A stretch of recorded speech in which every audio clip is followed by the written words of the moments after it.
Good day, I'm Mark Loon.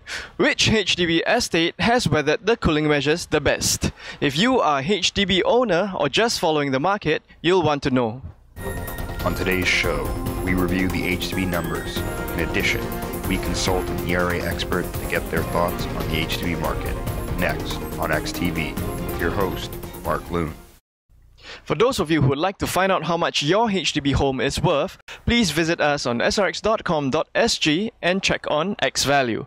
Now let's find out which HDB town in Singapore has suffered the least in losses thus far as a result of the cooling measures. From a statistical standpoint, the cooling measures have hit Bishan the least in comparison to other HDB towns such as Punggol and Sengkang. Bishan has the lowest percentage of resale flats in the red of all HDB estates. If residents in these estates were to sell at today's X value, only 19% would sell at a loss. The total loss for this estate would be $12,284,837. The main factor for Bishan's resilience in price is its location.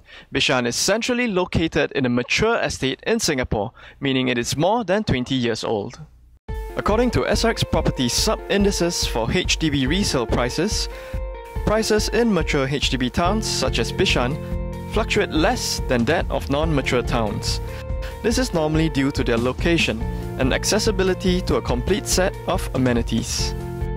Bishan has a variety of amenities including the Bishan MRT station, Junction 8 Mall, and Bishan Library. So now let's turn to Roy Chong of ERA to find out why certain HDB estates such as Bishan have experienced less value loss than other estates as a result of the cooling measures. This is a very good question, and based on the SRX HDB index, we can see that there's many the mature estate, the pricing is pretty stable compared to the non-mature estate. It all comes down to the fundamentals of demand and supply as well as location. When it comes to the matured HDB estate, the amenities, the infrastructure is all there. At the same time, there isn't a lot of new supply coming up. So with this, the price tends to stay in the very stable manner.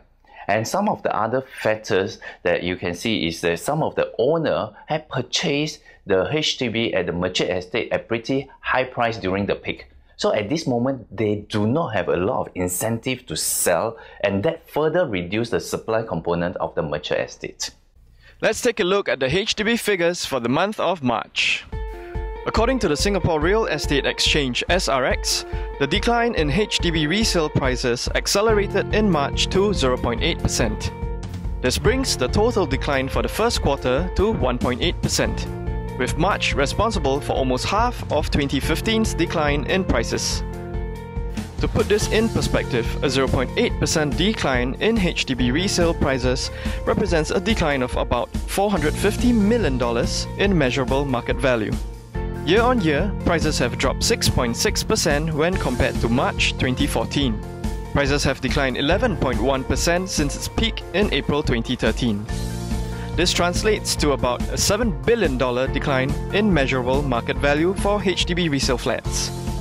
According to HDB resale data compiled by SRX Property, 1,349 HDB resale flats were sold in March 2015. This is a 17.5% increase from 1,148 transacted units in February 2015. Year-on-year, resale volume decreased 5% compared with 1,420 units resold in March 2014. Resale volume is down 63% compared to its peak of 3,649 units in May 2010. Overall median transaction over X value, TOX, remained negative. Overall median TOX was negative $3,000 in March 2015, a $1,000 increase from negative $4,000 in February 2015. And that concludes our analysis of the HDB market. Thank you for watching XTV. Stay tuned for next week's edition when we cover the private property market. For all of us at XTV, this is Mark Loon. Have a good day.